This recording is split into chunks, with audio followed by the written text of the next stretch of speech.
This is the first BPCG Gardeners question time. I'm really excited. Right. Let's start off with the first question then. So, a question from Diane Sullock. I bought a greenhouse canna last year. How do I repot it as it has outgrown its pot? Chris, this is definitely one for you, right? I think this might be one for me, yes. Yep. Great that the cannas got through the winter. Of course, we haven't really had a winter for it to get through. The cannas in the litre or litre and a half pots that we sold last year have all outgrown their pots. And indeed, I imagine, Diane, that your pot is now distorted into a weird and wonderful shape by the canna pushing against the sides. Don't worry, it will escape eventually. No, take it out. You may need to force it by holding the canna upside down and pressing on the bottom of the pot whilst you're holding the rim. But it will come out. And once it's come out, you'll see that the rhizome is growing in two directions at about 180 degrees from each other. That's what's pushing the pot apart. Take a sharp knife and cut it straight down the middle, and then pot the two pieces into 2 litre pots or bigger, and put them at about the same level that they are at the moment, and keep them in a warm place, watering them frequently, and they'll be in flower by June. Could you hear all that? Yes, I could hear it. Diane is just joining now, so she may well want to ask her question. It's poor timing on my part. Apologies.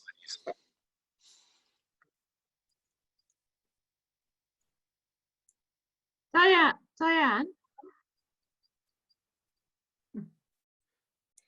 Okay. I'm going to be super cutthroat in a moment and move on. I mean, because Liz is present, so you could ask Liz her question, perhaps. Yes. How long have we been going?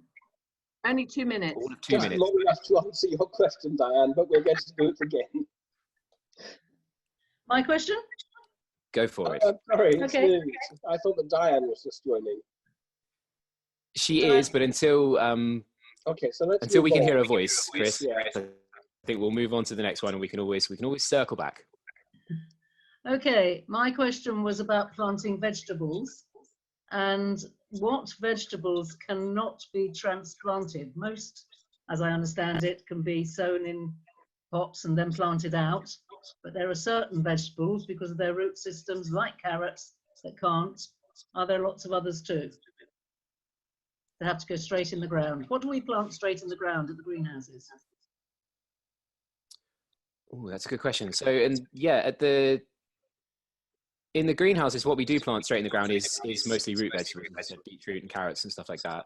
I mean, you can, if you so wish, you can start pretty much anything off in warmer conditions and then transplant it if you want. The big difference is just the amount of work that's required. And that extends to growing stuff directly from seed as well, right? So if you plant stuff out directly out in the ground, you're probably going to have to go back and at least thin out some of those seedlings, potentially pinch out the weaker ones and spread them out until you've got, you know, a neat and tidy row to maximize your yield. So it's mostly native seeds, things that have been grown in this country for hundreds or thousands of years that you can plant out and hope that a few final cold days post the last frost of the year isn't going to chill the soil too much. But you can, if you want, you could start even carrots indoors in modules. It's just then you have to go through the work of quite soon, once the seedlings have germinated, because they're going to run out of space very quickly, taking all those plugs out into your garden, planting them all out, whereas you could have just a little later on in the year go out and dug a small trench and planted those out. Interesting, because on the seed packets it says quite clearly, do not transplant. So I wondered whether we took that advice up at the greenhouses. I think the issue is, I mean, Josh is right, you can grow anything in modules. But the issue is where you are trying to harvest a Can you hear? You look as if you can't hear. I'm going to assume you can hear. Yeah, okay. Where you're trying to harvest a deep tap root, such as a carrot or a parsnip, the seed gets checked in the early stages if it doesn't have the ability to get the depth. And so if you did want to start carrots or parsnips or other things that you're really concentrating on a tuber or some sort of root, and you did want to plant them in modules, you should plant them in the sort of things that you would plant sweet peas in, which are 4 inches deep. So you can get those sorts of modules. Of course, would you want to? Well, of course, the advantage of having things in modules is that you can, when you plant them out, space them much more effectively, because I know you've done this, Liz. You sprinkle as finely as you can your little row of carrots in your trench, but when they come up, it just wasn't finely enough. And so, although it's nice to have little seedling carrot tops, it's quite hard to get them to the right spacing. And so at the greenhouse, because we run with a large quantity of volunteers, all of whom are trying to learn something about the horticulture that they're engaging in, we've got the effort to do that. But I mean, at home in your kitchen garden, do you have the effort? Well, of course, at the moment, I'm sure all of our gardens are completely weed free. If you're going outside at all, I know, Liz, you're very confined to your house. But most of the time, when we're living real life, there are other pressures, and so you can start them off in modules and get them out. But we grow all of our deep root vegetables outside in direct sowing, and we do plant more beans in the autumn directly in the ground.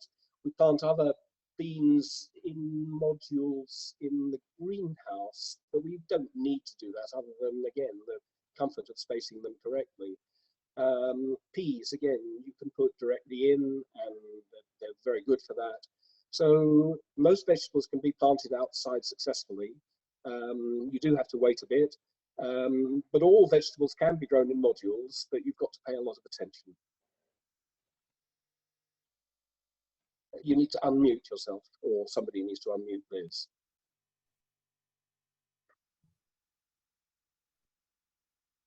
We need a production manager here.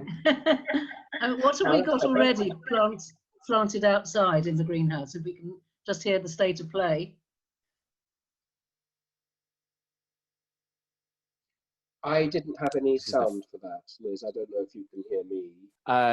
Liz was asking what's planted outside at the greenhouses already, Chris. I don't have any sound for Josh. That's interesting. I shouldn't be on mute. Okay, I heard the question. Can people hear me? Yeah. So yeah, the things that are planted outside, it's like what Chris said. That we've got all the broad beans are out. The root vegetables have gone out as well. I mean, have been planted out already. So yeah, the things that Chris mentioned. We should probably potentially move on. We've got quite a lot of questions, and yes. So that was a great question though. Just to add on one quick thing, that things like all the specifically the things that the carrot family are in, they hate being transplanted. So there are certain things that really don't like being started off in pots and moved, like coriander will rebel and dill will rebel. They won't like it at all. So I think they're all in the Acaceae family, but I'm not absolutely sure. Thank you. I don't know if you can hear me, but I don't have a sound feed at the moment for anything. I'm not sure what to do about that, Chris, unless there's a sort of a deafen command which may have been pressed by accident. No, I'm not. He's not hearing me. Right. Well, so we're down one expert. No problem. Let's move on to the next question on the list. This is from Yelena Belgrave, our fermentation expert. She's asking, can I grow beetroot, or she's actually said, or any vegetable at all, in a compost bag if I lay it flat?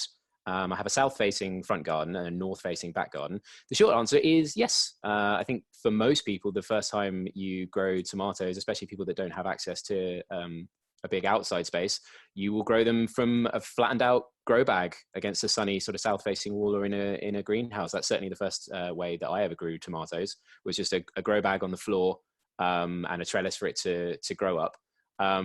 Obviously, linking back to the previous topic, there are plenty of vegetables that are not going to really fit that environment. Deep tap rooting vegetables, things like beetroot, parsnips, carrots, that sort of thing, are going to struggle just because they don't have the room to develop, because a flat grow bag is only about sort of yay thick. A solution to that, I have seen this done a couple of times, especially if you don't have a lot of space, is to stack them on top of each other, and you can literally just cut through the bottom and give yourself a nice deep growing medium for the roots to go down into. But yeah, it's completely plausible. For something like beetroot, yeah, you are going to have to figure out a way of making it deep enough for that for the root to develop. And then obviously for stuff that grows very tall, so yeah, beans, tomatoes, stuff like that, you are going to need very, very early on some climbing support, because although the roots will spread out across the grow bag without the opportunity to go deeper down, the plant is just not going to have the same level of stability that it would have in the soil. South facing front garden would be ideal. Like if you've got enough space to lay out a couple of grow bags flat or stack them up, then that's the ideal place to grow it, because that obviously it hugely extends the range of stuff that you can grow. I mean, obviously it depends a little bit on the conditions, but I don't think a south facing wall with a little trellis on it or something to lean on, even tomatoes, especially with the kind of summers that we've had for the last couple of years, that have been getting warm early on, and even if they haven't been sunny day after sunny day after sunny day, the temperature has been pretty steadily high throughout most of the summer. Even tomatoes are definitely plausible from a grow bag there without the college that I'm at now has some of the students start like all sorts of crazy stuff growing from grow bags, just because it's it's an easy temporary solution, and you can just sort of you can drag them around and stuff. They're quite easy they're comparatively easy to maneuver. So yes, pretty much everything you can grow, you can start out of a grow bag, as long as you are prepared to fit the medium to the shape of the thing that you're growing, literally in kind of in space. Unless anyone else has got anything else to add, I think should we move on? Can I ask just, we've got Fergus at the bottom. I don't know if you can, his face isn't there, but Fergus asked some questions last week. So if we can also put his questions on the list as well. And sure. Diane is now connected as well. So we've got two of the questioners have arrived. So who do you want to go with first? Hi, Fergus. I mean, Diane, if you're ready to ask your question, we can link back to that. Is that okay?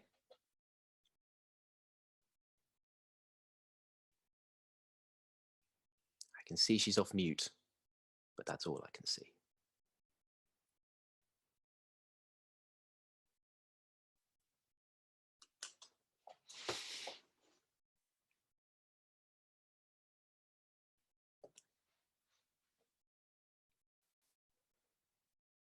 It seems like we're struggling a little bit there, guys, so we're going to come back to that. Yeah, Fergus. Hi, Fergus. Thank you for joining us. Hi. Yeah, if you'd like to give us your question. Oh gosh, Sorry to put you on the spot. Just find it. Yeah, I'll just find it again. Because that will be. Let me see if I can find it. Oh gosh. Okay, here we go. Here are my questions. So pandemic has obviously forced my hand into doing a lot of home gardening. I've got a small area. It's about 1 meter by 1 meter 6 of a bed that I think could be used as a vegetable patch. It's a south facing location, although it gets shaded by bushes by sort of 4 o'clock in the afternoon. I was wondering what the best way to enrich the soil is for growing stuff. In that bed next to it, there's a rhubarb that's grown quite happily for about 20 years. So it's clearly not completely barren. And so there's that first question, how do I enrich the soil for growth? And the second question is, I've got a variety of things, and what would be best to be put in the ground and what would be best to be put in pots? So I've got broccoli, broad beans, peas and carrots, and tomatoes. Although you've already told us about tomatoes, so we can probably leave that. So yes, those are my questions. Okay. Well, I mean, the space itself, it sounds completely plausible to start growing stuff in. In terms of sort of enriching the soil, I think probably what I would suggest, especially if the bed has not really been used for anything for an extended period of time, is to get in there with some good old elbow grease would be the first start. You're probably going to find that even if it's not full of, you know, stones and old bits of London junk, which any unmolested piece of ground seems to just accumulate magically over time, it's probably going to be pretty compacted. The soil structure and quality is going to be quite poor. And that really, especially when you're talking vegetable growth, the soil structure is one of the most important things. If the soil is not, you know, hugely claggy, not compacted, not waterlogged and stuff like that, if the drainage is good, then you're going to have a lot more luck. And that's much more important than necessarily than sort of, you know, chucking kind of nutrients in, because that can be that's a very, very broad very, very broad category. While you are doing that, however, while you're turning the soil and trying to get a sort of a better tilth going on, so forking, raking and all that sort of stuff, well composted organic matter is definitely the way to start. The timing is probably not ideal. If you had the sort of the whole horticultural year, you would hopefully have done this in sort of autumn, late autumn of last year, to allow that stuff some really, you know, some time to really kind of rot down and improve the quality of the soil that way. Because a lot of what you're trying to get from that organic matter is the microorganisms that plants love. You're trying to get, you know, there's beneficial fungi and bacteria, earthworms, all that sort of stuff. So if you have a source of compost, basically, if you can get compost from somewhere, that's the first thing to chuck that, fork a load of that in and let it go, you know, give it some time to break down. In terms of what you can grow in there, I mean, with a south-facing bed of that size, especially if it's got a good amount of depth to it, sky's the limit, really. Stuff like things like peas, you can plant them out right now. Like if you really beat your feet and get that bed turned over, then you could get that going right away. Stuff that climbs, I would normally plant out. I would probably put in modules or in pots and grow them indoors for a little bit until you've got a sort of a robust seedling. As Chris was saying before, the good thing about that is that it makes it very easy to determine exactly where in the bed you're going to plant it. You can have nice neat rows, and for stuff that's going to climb and, you know, and take up a lot of space, that means that you can set up your supports to make them look very neat and stuff, and know that the plant is going to follow the support up, and, you know, it's locked into this area, rather than kind of just spreading out all over the place. Stuff like carrots, you plant them from seed now. Like turn the bed over, get some nice neat rows going on, and plant them straight away. Same for things like beetroot and stuff like that. Broccoli is probably coming along soon as well.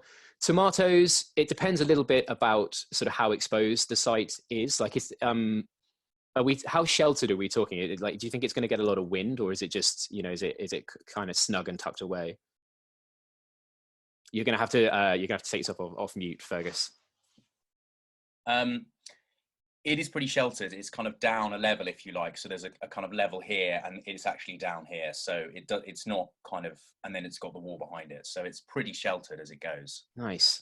Well, I happen to know that there are some pretty well-on tomato plants growing in the BPCG upper greenhouse that will be for sale. We're trying to work out a sort of a dead drop technique. If you're on the mailing list, you'll either see an email or there's one coming. So you can pay your money in advance, come at a registered time, and just kind of take them away without any human contact, unfortunately. But then they're ready to pretty much go straight in the ground. And if it's a sheltered site and it gets a lot of sun, then yeah, I don't think tomatoes are completely out of the question either. But you will need to, again, you're going to need to sort of to figure out where they're going to go, get that support in early, and make sure that the soil quality is, you know, the structure of the soil is as fine and nice as you can get. So yeah, so elbow grease is the place to start. Get some physical labor going on. Okay, good. Shall we move on to our next question? Let me just grab it up. I think I possibly had Diane on mute and myself on mute, or one or the other. So you definitely had yourself on mute, Kate. Can confirm. God, I muted myself. So Diane. Diane, can you hear us?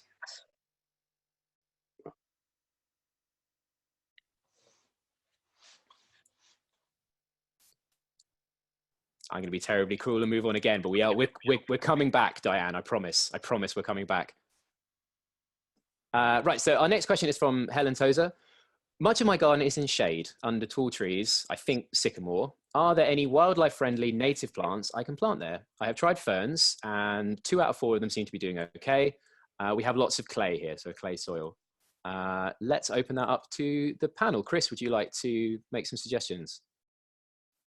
Let's just make sure you're off mute. Hold on.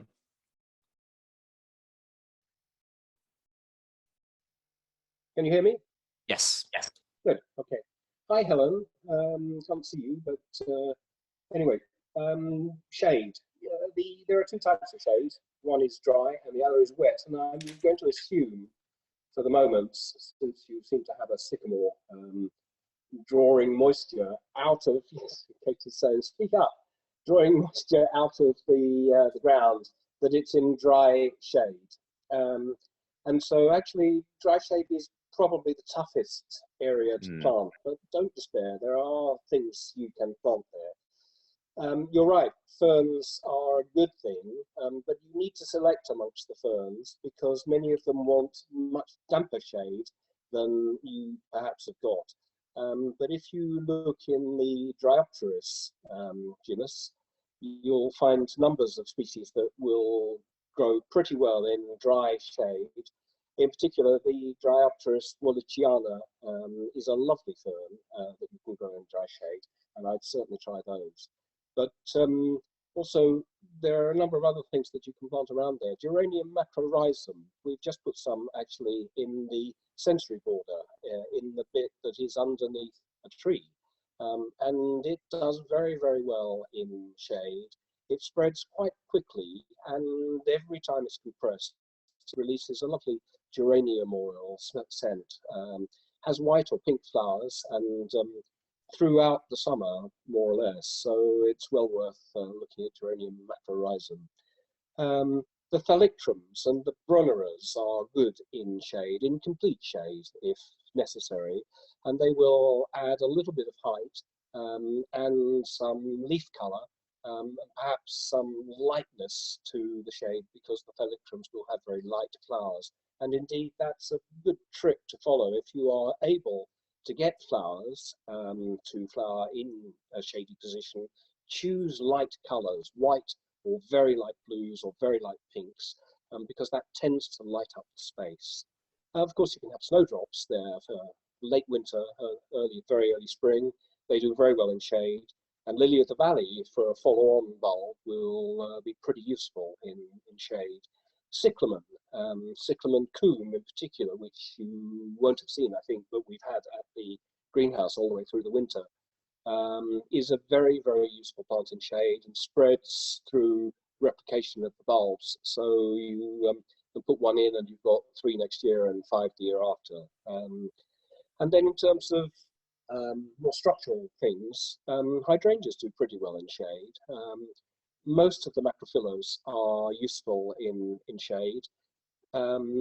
They will perhaps wilt in very hot conditions, but they'll recover. Of course, you can always water them as well. But again, choose light ones or white ones. Madame Emile Brouillard, she of the fog, is one that I particularly like, and is bright white and lasts all summer. For early in the year, of course, hellebores like shade, and Japanese anemones are lovely in shade. Orange Joubert, which you know in the garden is just under the oak by the entrance to the walled garden, a lovely white, and thrives in that position. Flowers every year, very reliable. And going back spring, of course, astrantias and are very, very nice. Quite easy to grow, and euphorbias, not all euphorbias, but Euphorbia amygdaloides is very good in shade. You will probably have seen the cultivar Robii, and that is a tremendously useful and bright addition to shade. So I think that gives you about a dozen things that you could choose from. Hope that is helpful. Excellent. Would anyone else on the panel like to make any suggestions, or shall we move on? Ask a question Please do. in relation to that. Well, first of all, Chris, could you publish that list of really useful plants? That'd be fantastic. Because so many people struggle with dry shade, and I think, you know, people often think things like ferns have to be in a moist condition. So great to know the particular cultivars that can work in that context. I was wondering also, would epimedium be okay in Yes, a dry shade? Okay, yeah. I mean, I haven't named everything. I've just taken a selection of 10 or a dozen, but there are other things that you could grow. I will publish this list, but I also have a schematic that I prepared for a workshop we did last year, I think, on plants for shade, which has across a semicircle of dry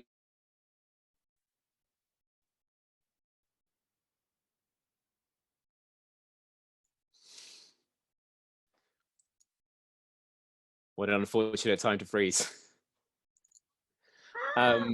Just while we're waiting for him to come back, I think just for the people that are watching or listening now, obviously the plan is to record this, well, we are recording this, and we'll put this up on our YouTube channel.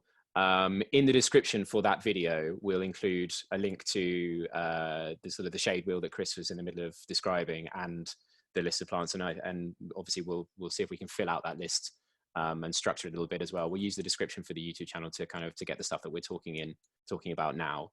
And that's also, I think that's probably really useful content for workshops and stuff in the future, because I know that a lot of people, you live in London, you have the green space that you have access to, and you don't really get a lot of choice in the matter. And a lot of the time, if it's, you know, if you're planting under shade, it's somebody else's shade that you can't really do anything about. So I think that's probably a really useful workshop to revisit.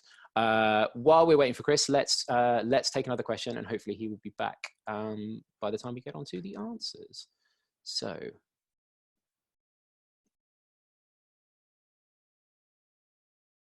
Chris, Josh, should we yes. ask?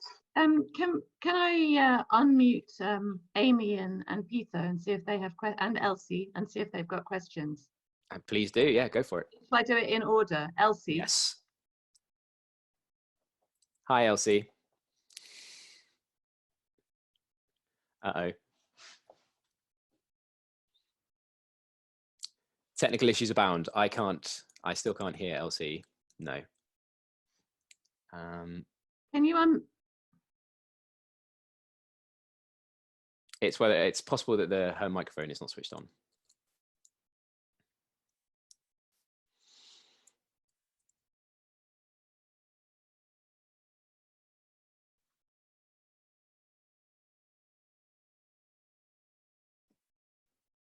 Okay, so what I would suggest, we're going to move on to the next question.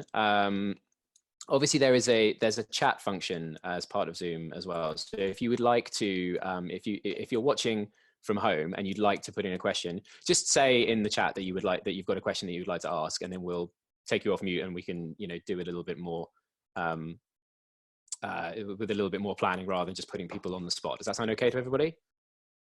Good. Nods all round. Excellent. Right. So, got a question for Sally Ramsden. So, relating to our home garden here in E2, what compost would you recommend we buy for A, planting plants in our soil? What is their soil? That's going to be the big question. B, seed planting, and C, planting in pots that we can get hold of online for delivery to our door. So I think this is a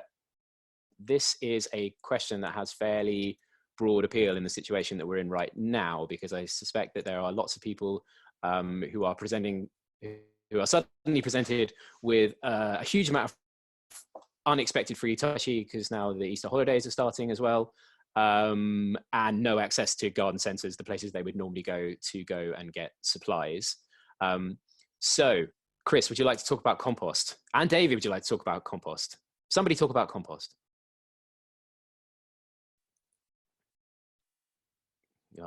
Who's going to get unmuted first? David, go for it. I can't hear you either. Can you hear me now? I can hear you, Chris. Yeah, so let's go the ahead. question? Just summarise the What was question. the question was mostly about compost. Sally lives in E2. I'm assuming that's her postcode. She's asking about what compost we would recommend buying for planting plants in our soil. I don't know exactly what their soil is, but I'm assuming around this sort of, there's probably a decent amount of clay in it. Seed planting and planting in pots that they can get hold of online. Hi, Sally. Yeah, so this is quite a wide question. We have tried to move away completely from peat-based composts. We started doing that about 4 years ago, and moved to a bark-based or a completely bark compost for all of our potting requirements. We experimented last year, we've consolidated this year with a seed compost, which again is a mixture of bark and coir. It's seed compost because of the particle size. Particle sizes in the seed compost that we're using are from 1 to 7 millimeters. That's pretty fine. You can, of course, also then put it through a sieve to make something very fine to sprinkle on the top of seedlings. So we're completely out of peat now, and that is the right thing to do. It was going to be the thing the entire horticultural industry did by 2020, but the chances of that happening look very slim indeed. But we really do need to reduce the amount of peat that we're using. You can buy peat compost nowadays easily online. You can get it from Amazon. You can get it from numbers of garden centres that deliver. The brand that we use, and really the leading brand in the bark and non-peat compost area, is Melcourt. That's Melcourt.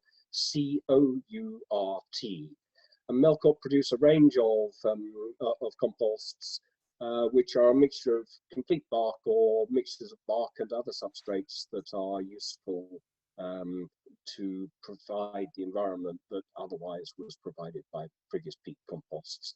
We're really, really happy with the bark compost. The plants have been very happy with it, and we're happy this year and last with the seed compost. So that's really what we recommend. Was this also about compost to use in the garden?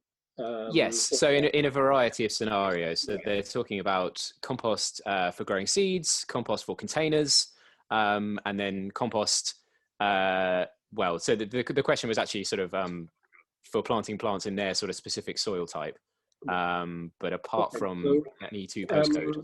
So for outside planting, where we are planting pot-established plants into planting holes, we use a municipal green waste manure to PAS 100. If you put PAS 100 into Google, you'll find all the suppliers of that. You can again buy that in 50-litre bags. It's cheaper than the bark-based composts, and it's entirely made of composted green waste from local councils. So that's what we use as a soil improver, and we also use that as a mulch in situations where we don't want to distribute weed seeds. As you know, I think, Sally, because you'll have been doing yoga facing some of the compost bins, we produce a lot of our own compost. I estimate that we're producing over 30 tonnes of compost a year. About 10 tonnes of that is our own compost from weeds that we are taking off the top, or tops of plants that we're eating the bottoms of, or prunings of various sorts. And we're also lucky enough to receive another 20 tonnes of completely unprocessed and fresh horse manure from the Ebony Riding Club in Loughborough Junction. Our Veolia skip man collects their skip, brings it up to us, tips it out on the ground, leaves us the skip, and disappears for 2 months, and we put that into bins and rot it down. It takes about 4 months. That compost is a very much higher quality than our own compost. And because we're able to get it up to about 50 degrees in stacks, it's pretty much weed free. Whereas our own compost, the issue with our own compost is that it does tend to contain weed seeds. And so when we are using our own compost, we will tend to put it at the bottom of the hole rather than spreading it as a mulch on top. If you can produce your own compost, obviously that is most rewarding. And we're all producing a lot of vegetable waste. It doesn't take more than 6 months to rot down a compost heap in the garden if you pay it a bit of attention. Of course, our composting workshop, which was running over a year, is now sadly in abeyance. But obviously, question times like this are areas where you could ask more specific questions about building a compost heap if you wanted to do so, and I certainly encourage you to do it. Is that enough? I think so. David, do you have anything to contribute on the subject of compost? Hopefully we can hear him. Let's, right. You're not on mute. Oh no, okay. No, I'm not sure what the issue is. As we did say at the start, there are bound to be a few sort of audio visual hitches for this first one. So this time next week, hopefully we will have I think we need to microphones. Tony Smith. I think we need to get Tony Smith in here as an ex-broadcast engineer, because obviously there are network transmission errors. Can I Yeah, say I'm going to something blame it about all on compost? that. Yeah, go for it, Kate. I think the thing is at the moment people are really struggling to get hold of compost. I think that the deliveries are terrible at the moment. So for people who haven't, so generally there's an issue that people haven't got big enough gardens to have compost heaps. This is outside of any COVID related issues. So it's really problematic because even if you've got a horse stable near you, you're only ever going to get stuff which is fresh and that really needs to sit for at least 6 months and probably 9 months before it can be properly rotted down. Because if it's not rotted down, it's going to scorch all the plants that you grow in it.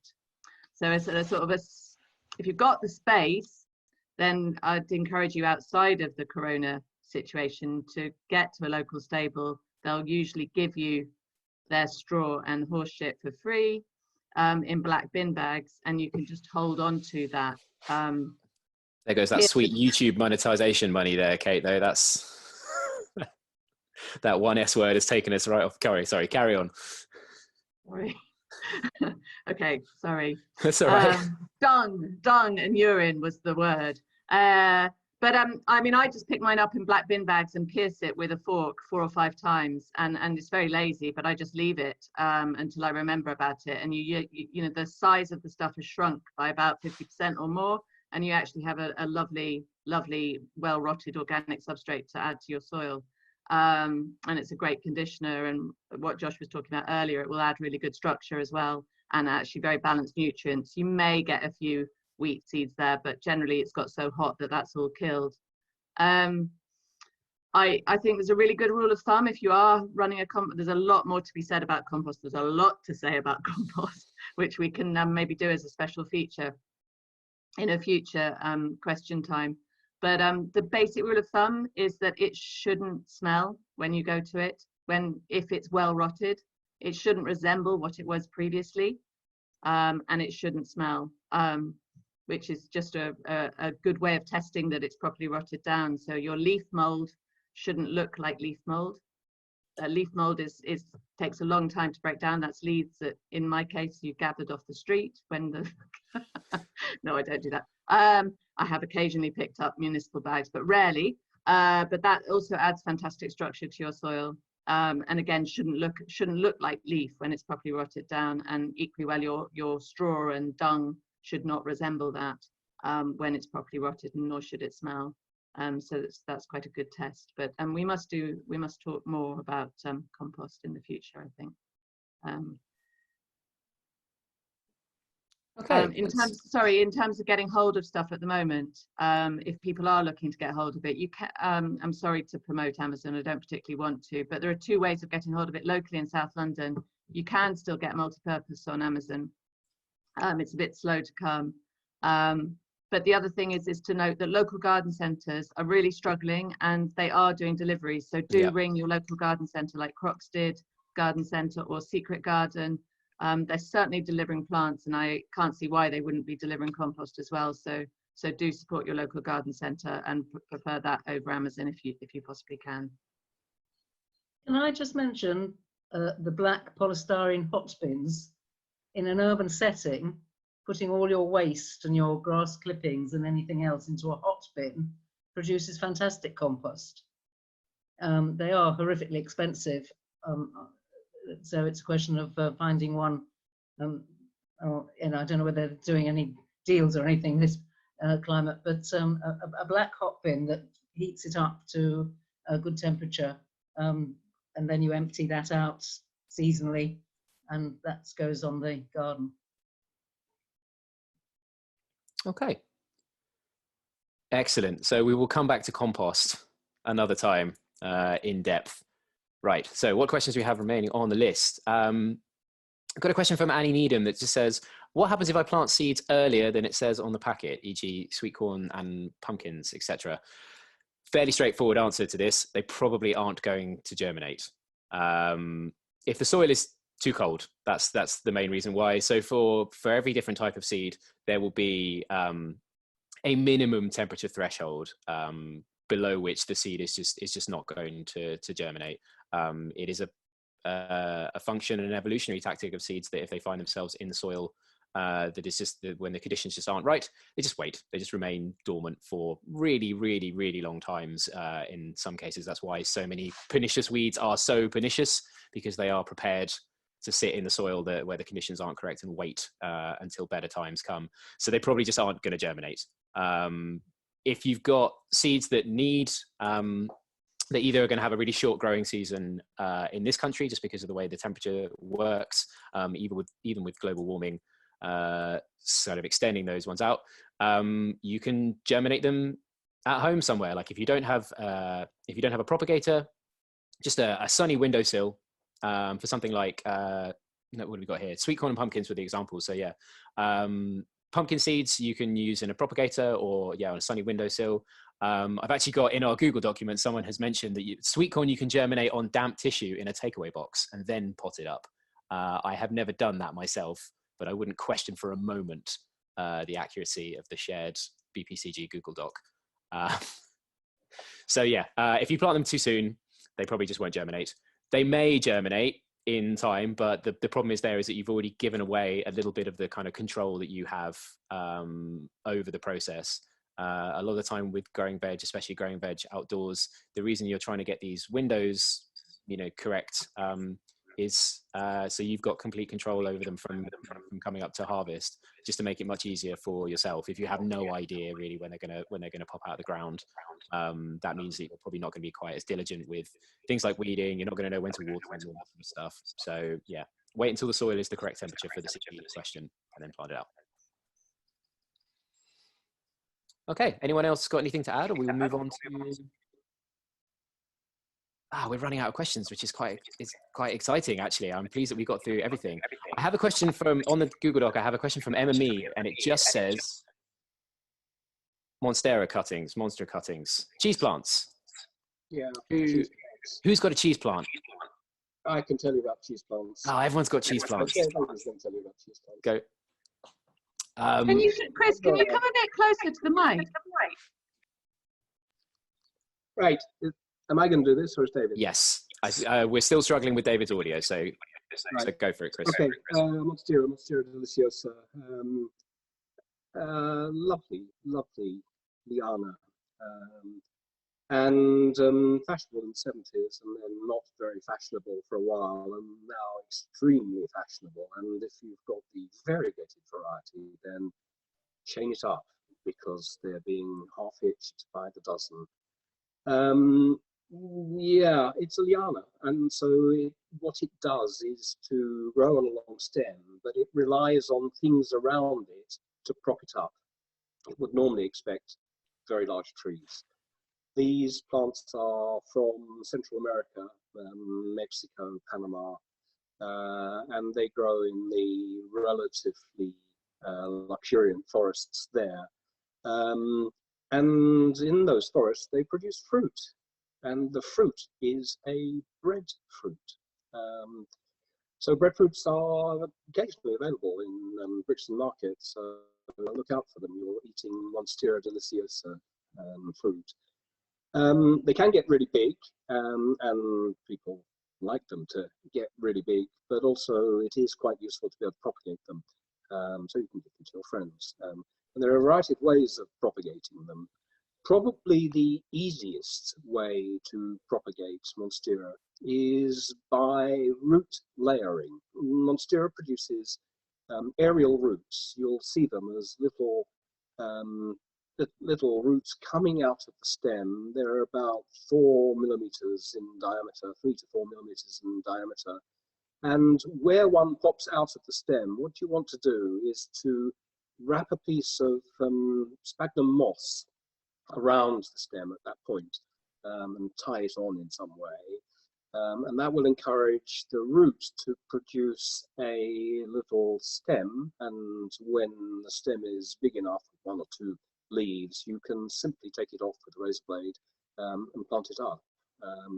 So that's the easiest way of propagating them. They can also be propagated by leaf cuttings. And you can do that in water. So cut a leaf off just above the node where it leaves the main stem and put it in a vase of water. It should develop roots in about 2 to 3 weeks.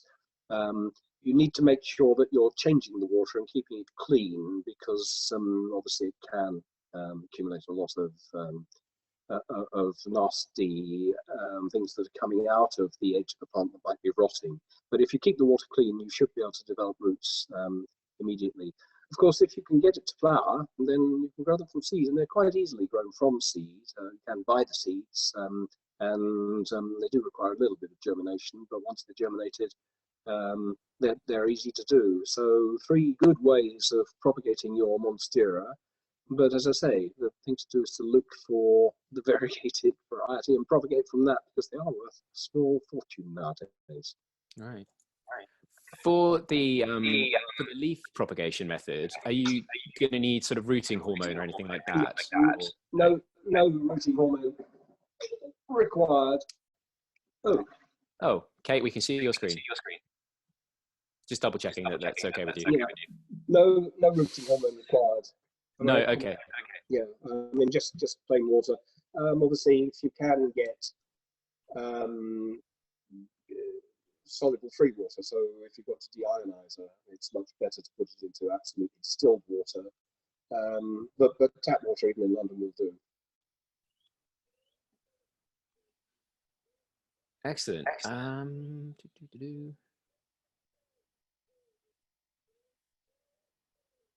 Helen, I'm just going to say hello to Helen. Yeah, hello, Helen. Hello, Helen. Hello. I feel like doing the story stumpers. Hello. Do it slow.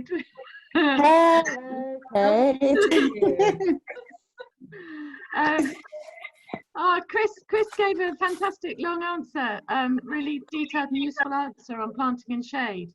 So I think I can go back at some point. Can I? Yeah. We've recorded it, and we're going to send you a list. Thank you so much. Sorry, I got the time wrong, and then I started making pancakes. That sounds like a perfectly acceptable use of your time. I'm not sure if we got the right flour though, so yeah, we'll see. It wasn't in English on the packet. It's very exciting.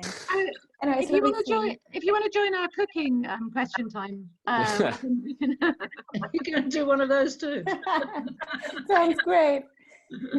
I was trying to share I have a question someone just WhatsApped me in, so that's what I was trying to share the screen.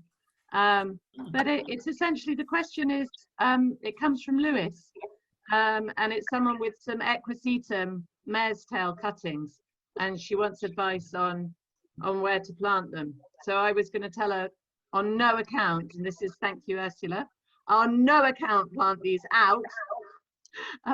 They have to be planted in a container that is bulletproof and will not allow the invasive roots of the equisetum to get into the rest of her garden. So she's a real rule breaker, and she probably won't obey me, but that's what I will say to her. The best place to plant equisetum is in your neighbour's garden. You'll enjoy it from a distance. Right. Is there anybody who is who's here with us participating now that has a question that they would like to ask? Because we've got about 10 minutes to go, and I think we're pretty much dry on the pre-submitted questions. So if anyone who is watching wants to jump in the chat and just mention, Ursula's holding up her hand. Hello. Yeah, I have a canna. Can you hear me? Yes. Yeah, I have a canna in the back garden, a canna patens, and it has grown a lot, but the centre of it is sort of all dead. And I decided yesterday that what I really need to do is to dig it up and split it. But I have found it to be well nigh impossible to get it out of the ground. So any suggestions? Hi. Are you asking us to come round? Because you know that's not allowed. I wish this would be lovely. Hi, Ursula. I think Canna's yes, you're the guilty one that gave it to me. Our resident canna expert, Chris. Yeah. Well, great, fantastic. You've obviously developed a really, really extensive rhizome network, and you're going to get a fantastic display this year. Do you want it out? I want to split it, really. I want to keep some of it, but I don't want it taking over the whole of my minute garden. Yeah.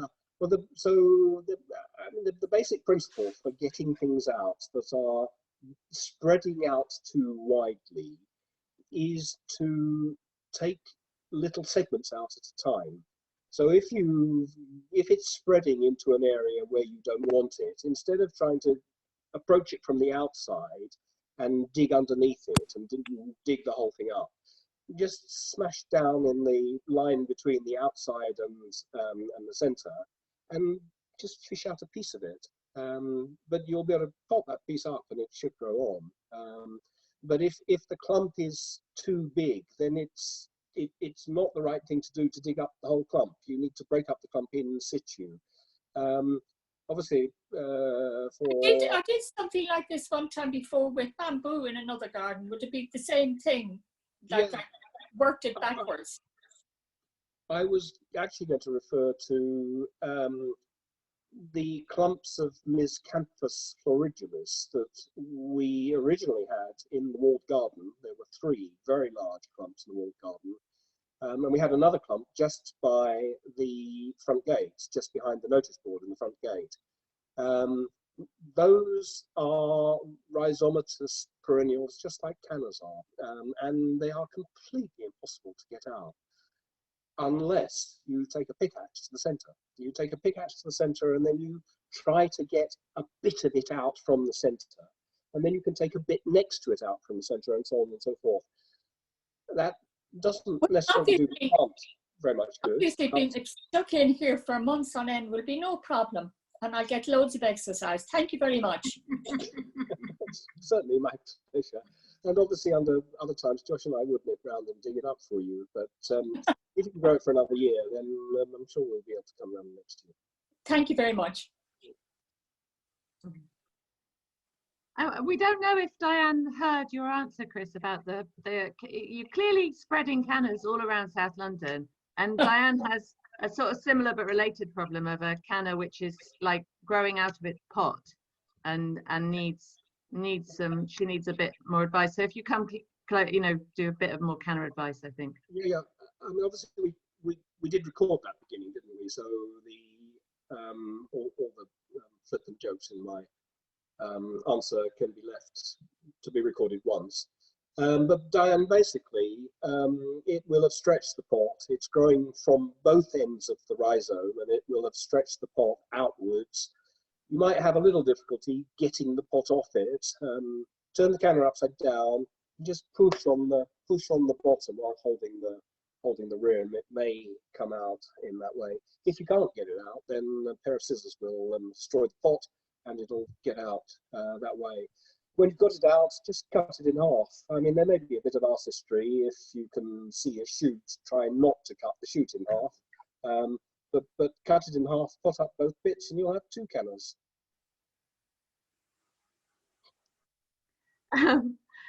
There's a question coming from Amy, which I can ask on her behalf. But Liz, I can see you want to ask something too. Shall I ask Amy's question?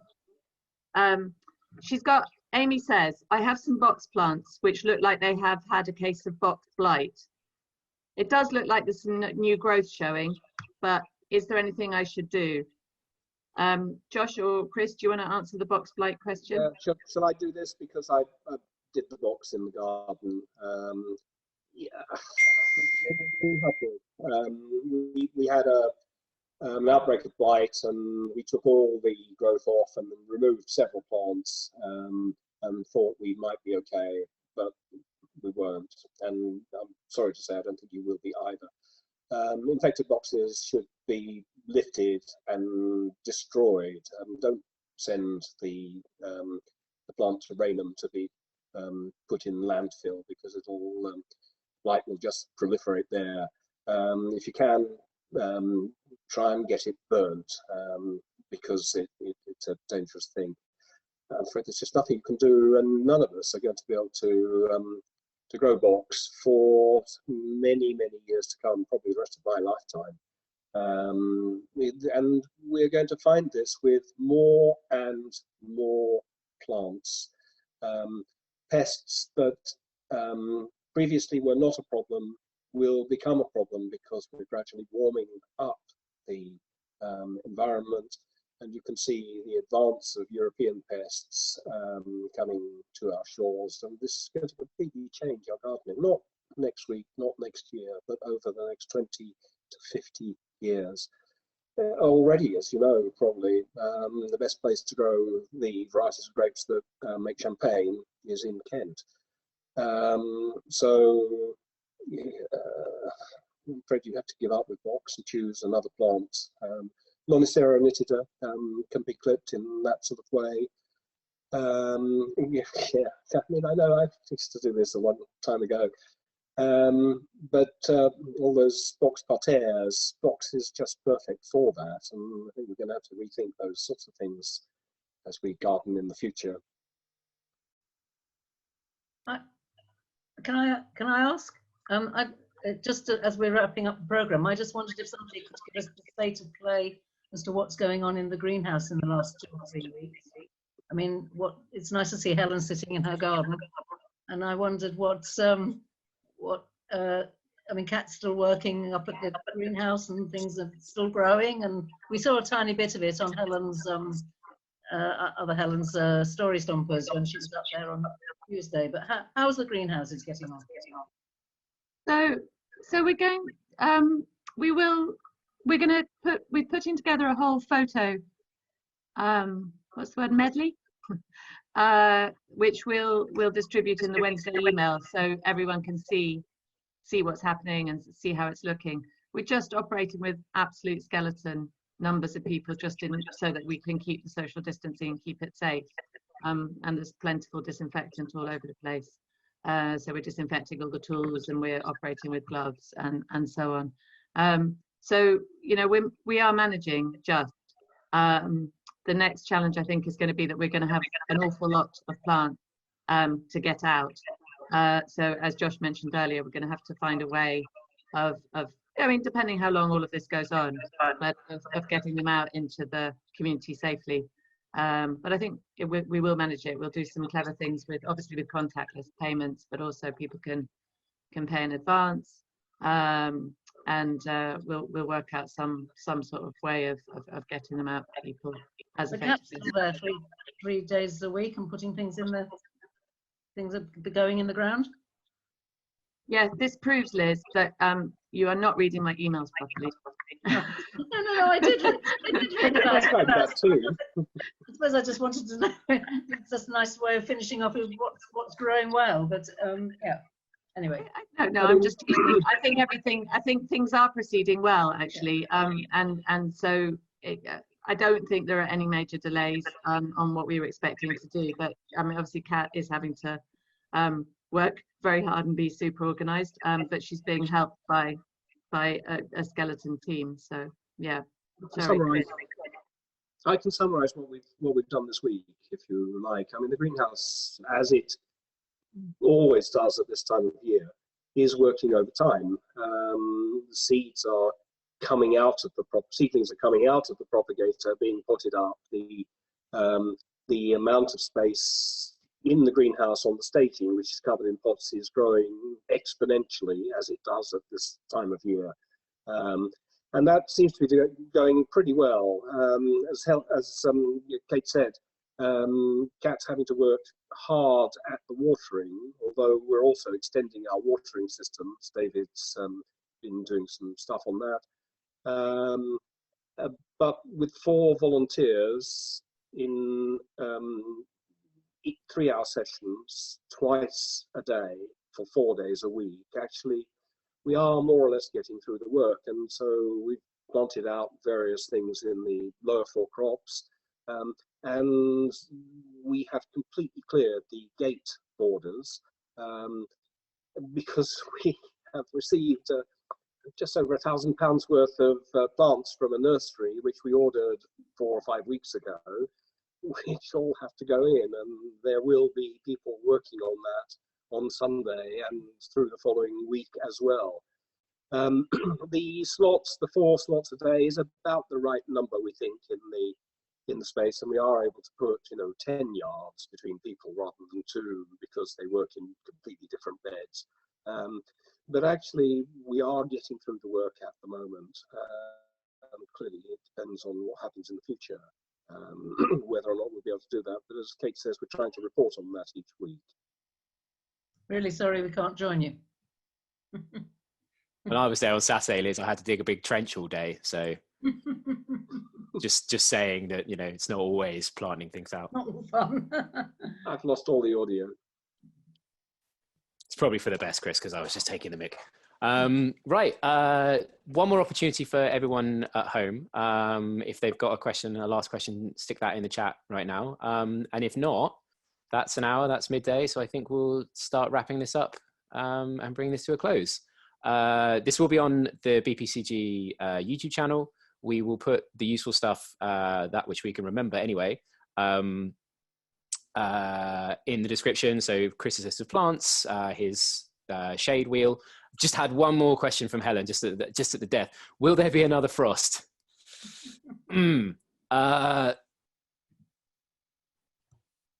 Is the answer to that probably not? Probably not. Yeah. Don't think so, but classically it's always, don't they say middle of May? There's some kind of thing, but it just doesn't apply in London. Like Chris was saying, it's like, don't worry, Helen, the birds will keep. Yeah, I know. I'm just ready to plant out everything. So I mean, you've mentioned in the chat that your bird bath has been frozen. So that is a useful thing to point out, is that so even if there's not sort of a general frost, areas in people's gardens may be in kind of frost pockets, right, where just because they're in deep shade or in shade in a particular time of day, or there's a variety of conditions that mean that those kind of really cold conditions will linger and persist there longer than everywhere else in the garden. That's just a useful thing to be aware of anyway, right? Because you can still throughout the year you can still grow stuff very profitably there, but for example potatoes are not going to make it in a frost pocket. They're just going to die. So if you're if we're getting to kind of this time of year, or it's it really is kind of creeping into May, and you're noticing particular areas in your garden where the chill touch kind of does linger on, then that's just useful information, and you should plan your planting around it. Okay, thank you everyone. Thank you for tuning in, especially to those that brought questions, and we will see you back here same time next week, so 11 a.m. on Saturday morning. As I said, this will go up on the BPC YouTube channel, so you can watch again and look at all the extra information that we'll put in the description. Have a great weekend. It's supposed to, the weather is supposed to be good, so if you do have an opportunity to get out in your own sort of private space, please be safe, please be healthy, but yeah, try and get some sun on your face. All right. Goodbye, everybody, I think. Bye. Thank you. Goodbye. Thank you. Thank you.